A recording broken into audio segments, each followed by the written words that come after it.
story because when we actually act it out, I want it to make sense to you. So you realize exactly what happened here on the streets, like right below your feet. It's a great opportunity for you to actually, in your mind, pretend that you were witnessing it, because it's going to be exactly as it happened.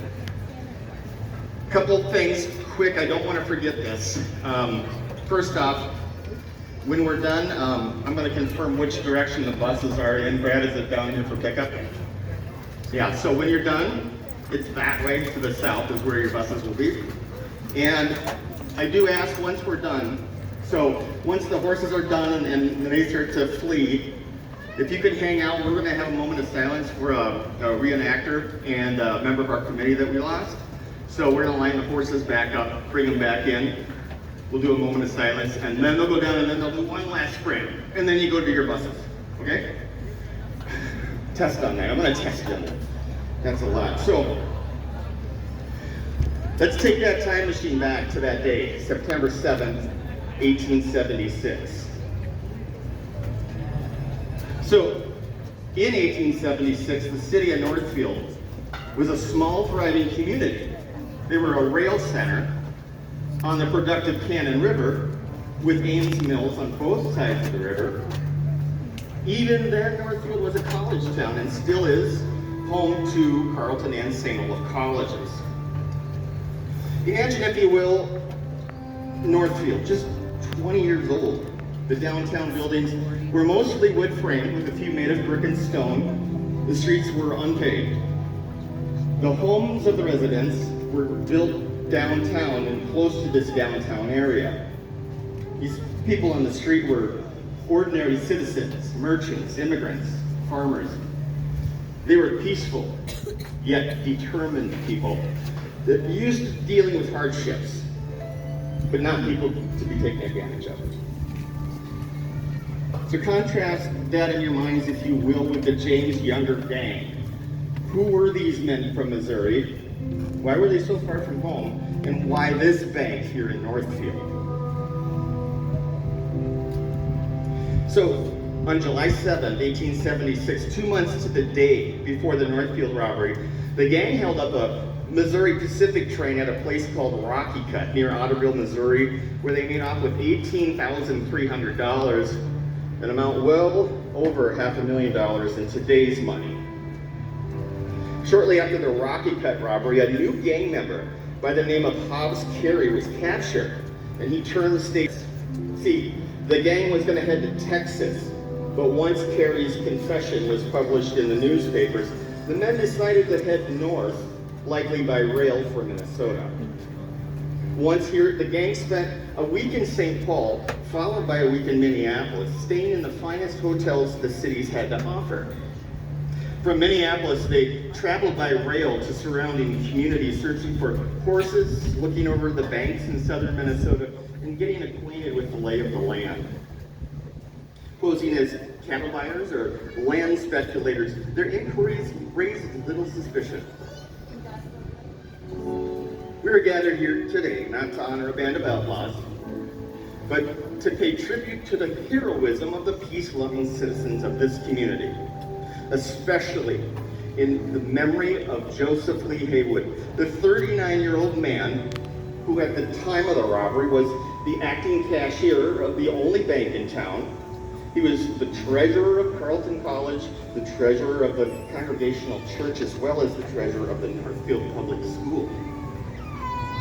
Today, the people of Northfield pay tribute to Mr. Haywood and all the private citizens of the community who sprang into action that day to protect their neighbors as well as the economy of the city. A memorial stained glass window in the Congregational Church is inscribed with Fidelitas, faithfulness. Another plaque is located in Laird Hall on Carleton campus. It reads in part, "In grateful memory of Joseph Lee Haywood, inscribed by his friends as a tribute to heroic fidelity," and concludes, "Be faithful unto death." Travel back with us then to Thursday, September 7th, 1876. The place is downtown Northfield. All seems normal in this quiet Midwest college town with local citizens and area farmers going about their business. You're looking at the original bank building as it existed in 1876. So about 2 o'clock in the afternoon, the first group of robbers named Bob Younger, Frank James, and Charlie Pitts, they rode across the Iron Bridge into Mill Square from the west side of town where they had just eaten lunch. These men all wore those white linen dusters, no doubt to hide the firepower on their gun belts. These coats weren't uncommon for the time, but they did attract some attention.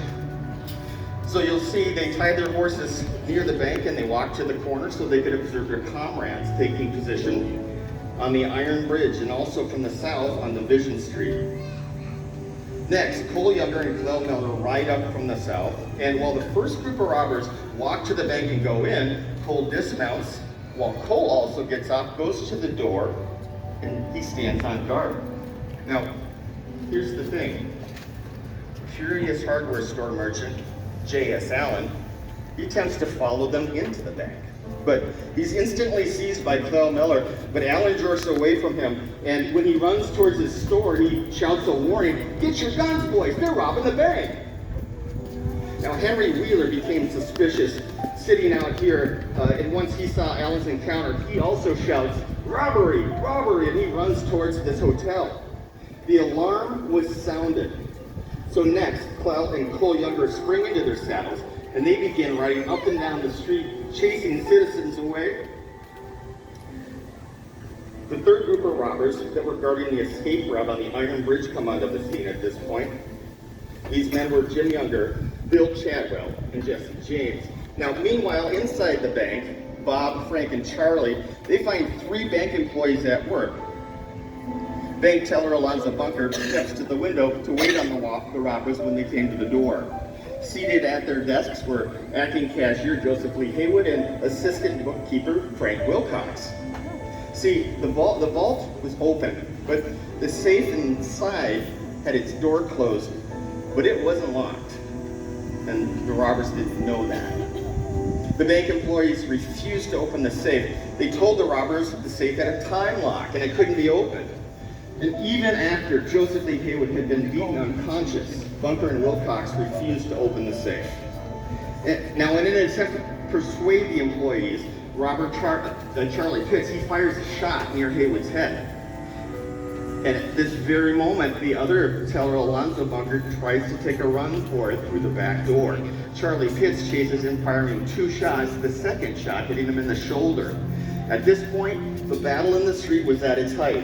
5 of the robbers were riding up and down the street, shooting and ordering everyone away. The people on the street took cover. Stores were quickly closed. And Henry Wheeler, who had dashed into the Dampier Hotel, he secured an old Army carbine rifle and stationed himself up there in the 3rd-story window. J.S. Allen, who first sounded the alarm, alerted the other A.R. Manning of the robbery as he passed his store. When Allen got to his store, he began handing out guns to anyone willing to join the fray. The first citizen on the scene with the gun was Elias Stacy. Stacy shot Clell Miller in the face with a low-to-flying birdshot, knocking him off the horse for the moment. Around the corner, having been alerted, hardware store owner Manning grabs his rifle and heads towards the bank. But when he gets to this corner of the Scriber building, he sees 2 robbers standing behind a horse. So Manning aimed his gun at the horse and shot the horse. Clell Miller gets back on his horse, but Wheeler, from his vantage point up in the window, put a bullet through Miller's heart, killing him instantly. As the firefight grew, Cole Younger rides to the bank door several times, pleading for his comrades to come out of the bank so they can retreat. Near the end of the battle, several men came onto the street at the south end. Cole Younger shot one of these men in the head. Swedish immigrant Nicholas Gustafson died of his wounds 4 days later. So A.R. Manning shooting from the base of the stairs, Henry Wheeler shooting from up high from his vantage point, as well as all the other armed townsmen finally put the robbers to flight. See, A.R. Manning had killed Bob Younger's horse. He had wounded Cole Younger in the hip and killed Bill Chadwell. Henry Wheeler, from his vantage point up in the window, misses Jim Younger with his first shot, kills Clell Miller with his second shot, and severely wounds Bob Younger in the elbow with this third shot. Because of that injury, Bob has to switch guns to his left hand to shoot while mounting the same horse as his wounded brother Cole before escaping town. 6 robbers on 5 horses escaped town to the south. The battle was over. From its beginning to end, it lasted but 7 minutes. The funds in the bank were intact. 6 of the robbers were enslaved, with at least 2 of them badly wounded. Now, Bunker had been shot in the shoulder. Nicholas Gustafson had been shot in the head. Clell Miller and Bill Chadwell lie in the street, and in the bank lie the body of Joseph Lee. And now we present to you the Northfield Bank Raid, presented by our modern-day citizens, merchants, and reenactors from the James Younger Gang. Thank you.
These first 3 men are Frank James, Charlie Hicks, Bob Younger. One of them had come in earlier in the morning, probably about 11 o'clock, went in the bank, but either cash a bill or asked for the time. No doubt to try to see how much was in the till or how many bank employees they were smart. They wanted to feel out the town, and the 3 men who are talking to the citizens are to make a decision whether or not to go in the bank or not. As Cole and Clell Younger come in from the south, Cole says to Clell, they better not go in the bank or the alarm will be sounded. If they go in, there's going to be trouble. There's too many people on the street. He's saying that to me right now, hoping these guys will go in. But they talked to the citizen, he must have felt comfortable. You also see Henry Wheeler was home from medical school, sitting in front of his father's drugstore. He plays a vital role in defending the bank.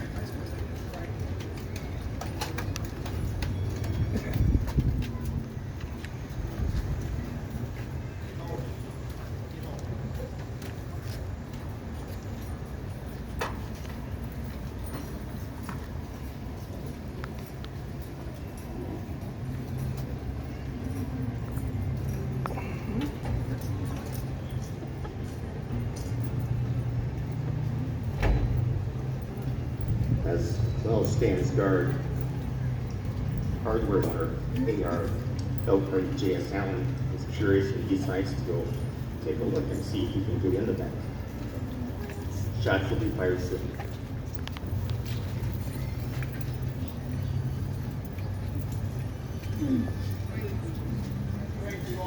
I'm going in the bank. Bank's closed. I'm going in the Get bank. out of here, the bank's closed. Get your guns, boys. They're robbing.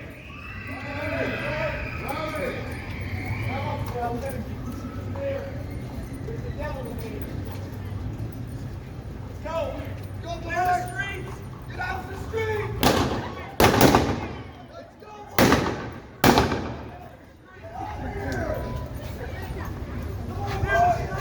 They are trying to get the men out of the bank. completing with the backup at the scene.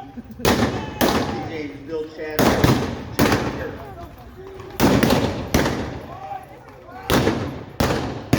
Cole is pleading, come out of the bank.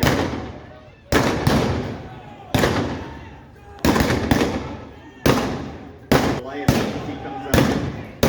First shot is on next arm. Finish shot.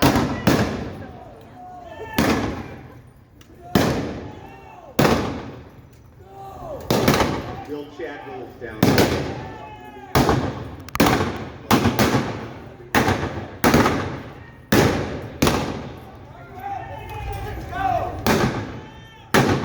As they come out of the bank, Bob knows his horse.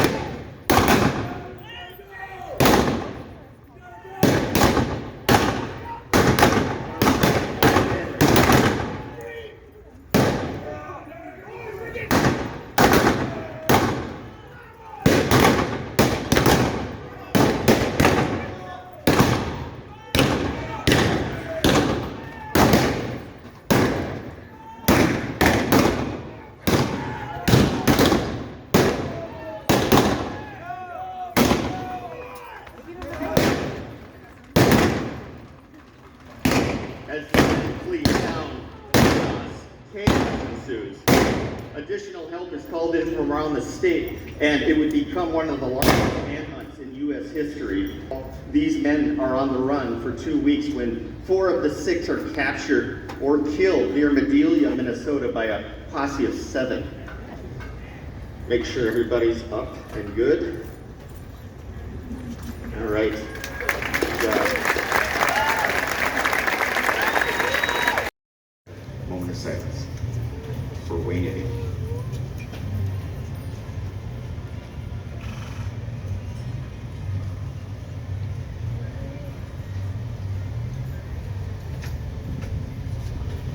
Thank you. Thank you very much. Okay. Let's do one last rush down the street. This is the last raid, so this is it. This is it for us. Again, my favorite raid.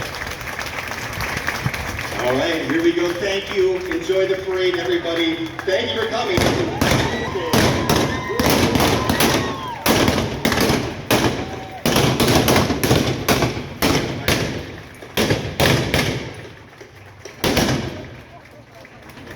Also wanted to mention, if anybody wants to, or if you have time,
Moment of silence for Wayne.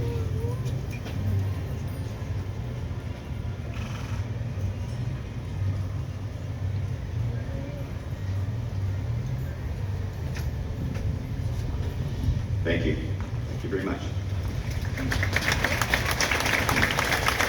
Okay. Let's do one last rush down the street. This is the last raid, so this is it. This is it for us. Again, my favorite raid. All right, here we go. Thank you. Enjoy the parade, everybody. Thank you for coming.